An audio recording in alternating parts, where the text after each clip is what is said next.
Welcome to the Inner Huddle, a youth football development podcast for parents, coaches and managers of young aspiring footballers. Your hosts from Pezza Street Soccer are Pez and Jeff. Welcome to the Inner Huddle.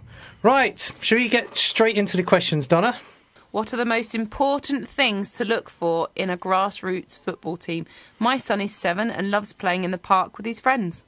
I think that's best posed to you, that question, Pezza. Oh, well, thanks, Jeffrey. I knew you were good at cricket, but I wasn't expecting to bat that one off so quickly. Right, simply, well, I've written quite a lot down here, Jeff. I can see that. Which is a lot more than you've written down. Simply, an environment where children improve themselves, not have to prove themselves. I've written here. Oh, that's a great quote. It's a good one, isn't it? Have you got that from somewhere? I've got that from somewhere. I'll never take credit for ones. But yes, it's all about the environment rather than, I don't know. It's a difficult, I could talk about it for hours really, but it's the environment and the culture that place has got. It's so important, isn't it?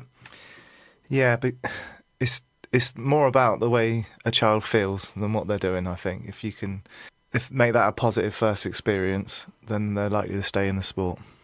It's a positive first experience for sport as well as football, though, isn't it? Yes, you're not just looking at football. There's more important things than football, believe it or not. Yeah, there is. So somewhere where they can develop their character and attributes that will help them in adulthood. I've written lots of little sentences here. Yeah, it's difficult to keep it flowing with it, but yeah, life lessons, not just football. I've written down. You want to take them to a place where they're going to become better people, not just better footballers. It's all very deep and all very philosophical, but all very important. But it is that important, isn't it? Because you can turn them off the game forever.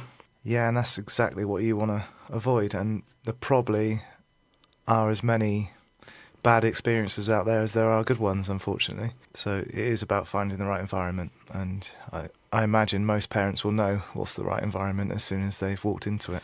I don't know, I think a lot of them just automatically presume that if they're sending their kid to a team, it might even be charter standard or been around for a few years, that's it, that's enough.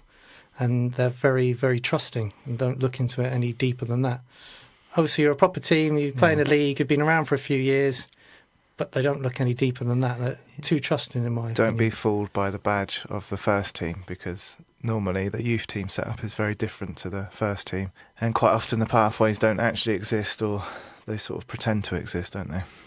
Yeah, and I put here, don't be fooled by winning matches and trophies, because like I've already said, it's not that important, is it? Absolutely not. Their safety, which can be physical safety and emotional safety as well, because you can destroy these children's confidence and their growth mindset, which we're going to go on to a little bit later. You can destroy those forever, can't you? Yeah, and going back to the charter standard, that is it's kind of a minimum standards required. So it is a good benchmark, but it doesn't mean it's necessarily the best place every time, does it? That's just about ticking boxes and filling out forms as much as anything else. Yeah, and putting people in the right places and making sure they've got the right certificates. It's a good starting point. Yeah, it is a very good starting point. I've written it the FA 4-corner model as well. Can you remind us what that is, Jeff? Best thing the FA have come out with, in my opinion. Agreed. So it's trying to look at the individual as a whole and not just going, oh, that kid's got a good strike on them or something like that. They're looking at the technical side, psychological side, physical side and social side. And if you miss out any one of those corners, it sort of all falls down, in my opinion. So, in essence, you're looking for somewhere where your child is going to improve and develop in all those 4 areas. Yeah. Because it's been researched and designed that they're the 4 key areas for your child to fulfil their potential as a person as well as a footballer. Would you agree? Is that right? Yeah, and I'm looking at it and I'm thinking, oh, actually, that I could go, the social corner is the most important when I look at it. And then I think, actually, maybe not. It could be the psychological corner and stuff like that. But then if the technical coaching's rubbish or there's too much of it, probably at some times, that's irrelevant to young kids at 7 years of age, because that was the question, wasn't it? They all are as important as each other. So I keep looking at it and thinking, oh, that one's more important, but they all make up the whole. Yes, what are the most important things to look for in a grassroots football team? My son is 7 and loves playing in the park with his friends. And to be honest, there's nothing wrong with him continuing playing in the park with his friends, is there? No, there's not an absolute need or rush to get anyone involved in structured football. And I believe football is too structured in this country. which we might get onto a little bit later as people start. We've got some questions on England and things. But as soon as you join a team, if you stop doing other things, you're kind of at the mercy of one coach, aren't you? One manager and his beliefs and his values. And you need to make sure that if you do that, that his values and beliefs and ethos fits in with your own and your child's.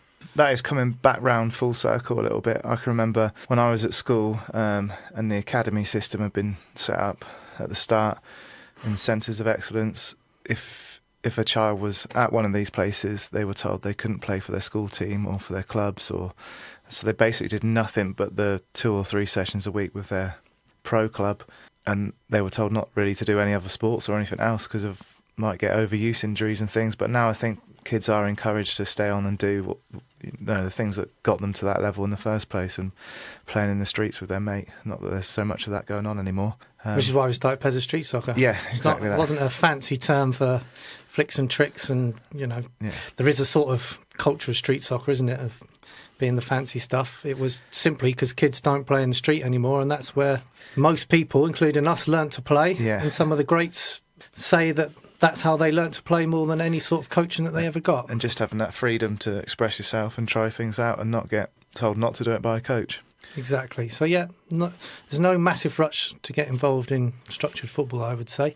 But if you're going to, please do your research and don't just take him somewhere where his mates go. His mates, might be all about winning and winning little bits of plastic and all the glory, and their parents might be into Facebook photos of winning tournaments and things. But actually, if your end vision for your child is to be a nice person and to get life skills and life lessons to help them in adulthood, then it might not be the place for them.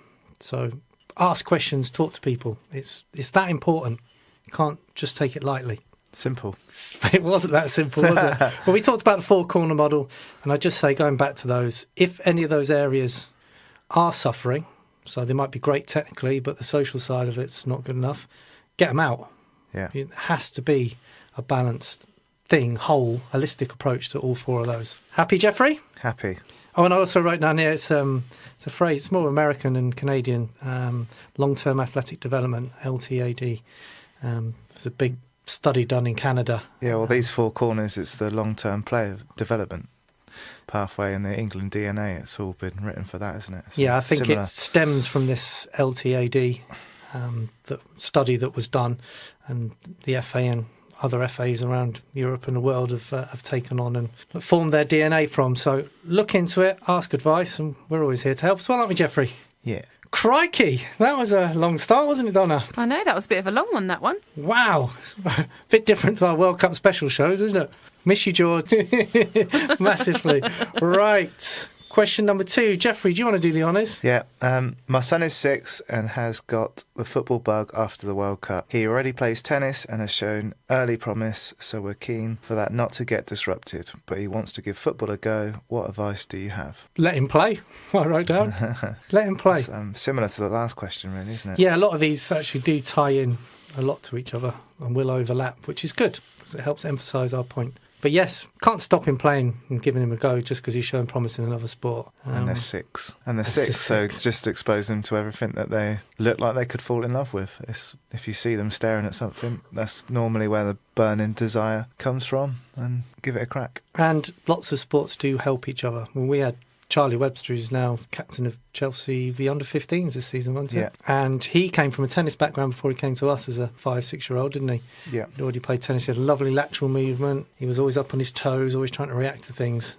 And it gave him such a head start in football. The Leicester and England centre-back, Maguire, he was playing lots of sports up until quite late on into his teens. I think quite a bit of hockey. We get on to multi-sport a little bit later. We've got a question of that. And like I say, these questions are all overlapping. But in answer to their question, what advice do you have? Let them play, enjoy it, let them play as many sports as possible. Again, as long as they're getting life lessons from their sport and a growth mindset, which we'll talk about later as well, then all these sports can complement and actually help improve each other. Good answer. Hey, that's not too bad and quite quick compared to the last one. Question number 3. Do you want to read that one out, Pezza? Right. Whew.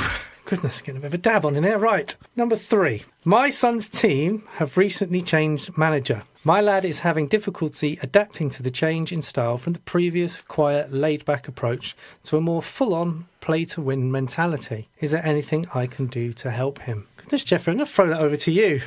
We don't know what age their son is, do we? No, unfortunately not. So that makes it a difficult one to answer. Not sure where this has come from, to be honest. Where's your quiet, laid-back manager gone? Have they gone to another team and can you follow them? Maybe. Do you know what I wrote here? It might actually be a good experience to experience different things and different styles of management. Yeah. But don't let it detract from your child's enjoyment or your core values or your child's core values and what you're trying to get out of it. In life, you will come across all sorts of different characters, different bosses, different teachers, different peer groups and stuff. So it's not necessary always to protect them from it, but it's how you react and deal with it. I think communication's the key here. You explain to your child that there are different characters in life and what they're trying to get out of it, and communicate with the new coach as well. Maybe just be honest and tell him, say, my lad's really struggling with you. You're a bit too full on for him. Yeah. Find out what the manager's trying to get out of it by doing what he's doing. Yeah, they might not even realise that that's the way they're coming across to the kids too, and they might want to change. Might just be a nervous thing. Yeah. His new manager might be trying to make his mark and thinking, I was always shouted at when I was a kid and told what to do and when to do it, and PlayStation managers we call them, and he might just be following on, and he might appreciate the honesty, to be honest. I think that's a great answer again. He's probably just scared. It's a What, new the job. manager? Yeah, just a new job. And he's probably wondering, he's probably hearing things like, oh, our last manager did this and he was really nice. And so he's probably feeling the pressure to fill a pair of big shoes. Yes, agreed, and try to stamp his mark and be a bit different from the last one. Even if it's just a subconscious thing, like you say, you might not know he's doing it, Jeff. Right, that was quite easy there, wasn't it, again? We're flying through these now. Donna, do you want to do number 4? I'm a manager of a grassroots team, and this season we'll be playing 9v9 and using offside for the first time. Do you have any advice to help with the transition and to teach the offside rule? That must be under 10s going into under 11s then. Yeah, I think it varies from different leagues and things. Some hold on a bit longer and play 7v7, don't they? Right, because Some go a bit later. I manage that age group and they're going from 9v9, so it's a good question for me, really. Although my assistant, Tornike, he's kind of taken the reins for the team coaching. Can I go and watch him explain offside rule, please? Yeah, our Georgian friend explaining the offside rules. It's going to be great, isn't it? I think he starts tonight, actually. They've got a coaching session. Yes, he is, yeah. Yeah. We should probably go. If you're and have a listening, look. TC, we Good love luck. you. All the best. We'll try and give you as much advice as possible. Do you reckon he sent this in? Maybe. So I'm, again, not sure where this came from. So TC will pretend it's to you. So yes, what advice? Can you give us any advice? Well, yes, I'll just put practice as much as possible, like anything else, I guess. But it's not easy. The 9v9 bit should sort of take care of itself, shouldn't it? Just a natural progression to have more kids out there, and don't get too bogged down with systems and... Yeah, I've done a pre-season with an age group that went from 7v7 to 9v9, and the easiest way to describe the offside rule is a 50p coin that was produced, and it has on I the remember you doing this. on the Jeffrey. tail side of it, it's got... should we get the photo up and put it on websites and stuff? Yes, we shall. Or social media at least. So it's going to have a triangle before the halfway line and after the halfway line, and it just says this is offside and this one's not offside, and it just, in a picture, it does paint 1,000 words. So that might help TC out a lot if he finds a 50p coin with it explained on the back, and he won't have to do any talking then. He's going to be sat there home scratching his head now, isn't he? Yeah. What's this 50p coin? Bless him. Handouts. Keep it fun. I've seen some really good handouts that you can print out about the offside rule, to be fair. And as I said, don't over-focus on it at the expense of more important development areas, because everyone's in the same boat. They're all trying to learn it, and it will come in time. But if you keep on and on and on it at the expense of technical training or other areas of full There'll probably be one or two that just don't get it for the whole season like as well. anything else. They'll just be offside, and you just have to say, well, they're offside. It's taken you years, but I'll explain it to you. We're flying through these questions, aren't we, Jeff? Yep. But as of everything, keep it simple, do it well. And good luck, Tony K. Chubinidze. TC the legend. Right, question number 5. Donna? With England doing so well at the World Cup, plus recent successes with the younger age groups, do you think we are going in the right direction with youth development in this country? Yes, but there's still a long way to go. You're looking at me. I'm always looking at you, Jeff. Put some input in. Come on. Yeah, well, for the first time ever in my life, it feels like there's a bit of joined up thinking. So if someone goes on an FA Level 1 coaching course, starting their pathway, they kind of know where they're going with it, and there won't be too many different messages on that course to doing probably a pro licence and the highest level of coaching qualification you can do. It's all linked a lot better now, isn't it? Yeah, because you've got this long-term player development pathway, which we've touched on already. Just the English DNA that you've Yeah, done which includes the 4 corners with the technical, psychological, physical and social corner.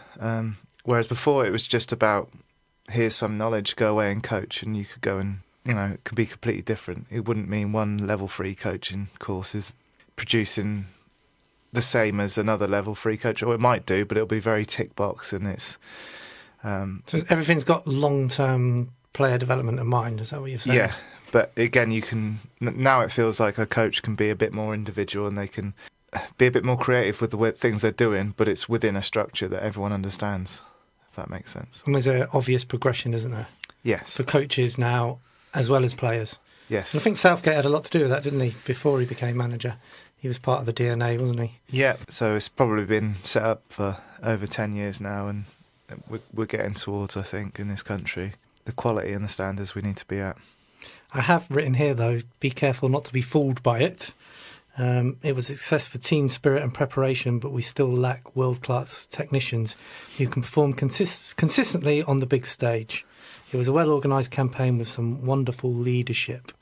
And we had things like team spirit, didn't we? And as I've just said, some great leadership, and obviously everything was really well planned out, thought well through. We've got great facilities. Yeah. But still, when it came to the crunch, we did lack that individual creativity and quality when we needed it. Yeah, just of that very highest...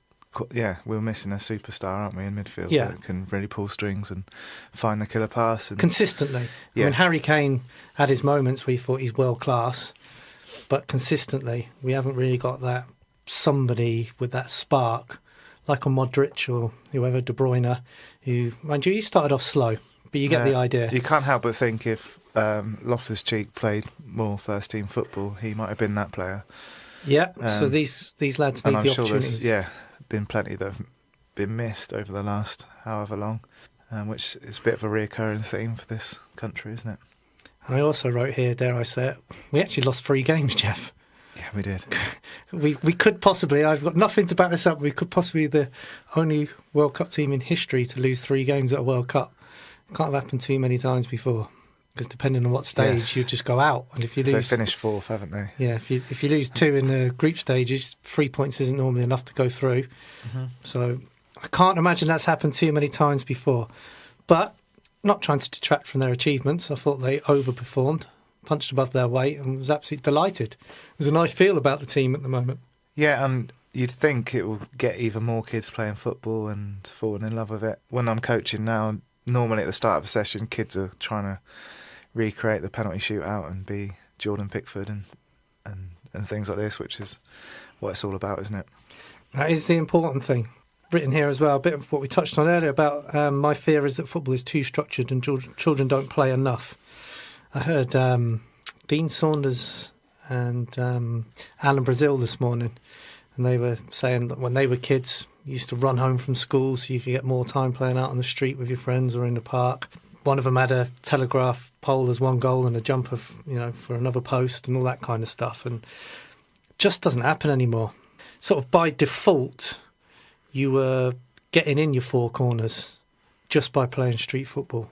You're social, you'd find your place socially and all that sort of things just by playing with kids that were 10 years older than you, and you'd find your position because you'd maybe not want to get kicked about in the middle of the pitch, or you might be one of the bigger, stronger ones. It would all just, I hate to say it, but it would happen quite naturally, wouldn't it? Yes. If you just go and throw some and you get your down. hours in, because you'd be playing for hours until it got dark, so technically you were doing well. Getting exposed to lots of different scenarios during those hours and hours and hours on end, playing out until it was dark. And controversially, I genuinely believe that some kids would be better off just doing that with no adult intervention for a few years, rather than going and being at the mercy of one coach or one manager at a structured club. I genuinely believe it. Because they're not exposed to that coach's biases and what they're trying to create or achieve, or what they see in young children might be different. Whereas if you're just there on your own, you're finding it out for yourself, aren't you? Well, I remember playing in the street, and if you were thrashing another team, you used to say, well, we'll swap sides, or you can have the extra 2 players and all that. You used to be fair and used to work it out yourselves naturally. You used to be able to sort out all these things. You knew what a foul was a foul, and okay, might have been a couple of dust-ups you'd sort out, but they were very, very rare. And yes, like I say, generally believe that a lot of these children would be more creative, at least, Jeff, than they would be just going in for the structured football. Right, I think we've done that one. We're running out of time, Jeff, so we need to crack straight on with question number 6, which I think is the hardest, most difficult question of all to answer. I think it's the easiest one to answer. Do you? Yeah. Wow, but there's so many. Well, should we just read it out? Yeah, go on. Let's just read it out. Right, question number 6. What's the best bit of advice you can give a football parent to help a young child fulfil their potential? Leave them alone and let them play. Leave them alone and let them play. Yeah. Okay, well, that was the easiest question we've ever had, isn't it? Do you know, I've thought so long and hard about this, because my whole life is to do with this question. Yeah. Everything I've put my heart and soul into, whether it's the futsal club, whether it's Salisbury United, whether it's Pez's Street Soccer, has all been about this question, helping children to fulfil their potential. If you're going to go a bit deeper, I would say... Probably should, Jeffrey, yeah. Just maybe learn about what praise actually does and what you're praising and how that has an effect on the child, because that will have a massive effect on all 4 corners that we've talked about. It's so difficult not to leave anything out on this because it's that important. And we've studied it, we've read it, we've been to courses on it. Our whole life's been about it. I couldn't really sum it up. I've tried to sum it up with 3. Go for it. 1, concentrate on the process, not the outcomes. Brilliant. But again, we're going to need to go into these a little bit. Number 2, help develop a growth mindset. Brilliant. Absolutely essential. And number 3, fully understand yours and your child's end game and reasons for playing. So what's your vision? What do you want out of it? Why is your kid playing, and why are you letting your kid play? What's your end game? What are you trying to achieve by it? And then whatever it is, make sure that your actions match that. So if you're putting your kid in because you want them to learn life lessons and to be a better adult one day and to overcome challenges and things, but you're on the sidelines shouting at them and making all their decisions for them and stuff, your actions aren't matching your vision, your end game. Yeah, that's quite a serious one, that third one.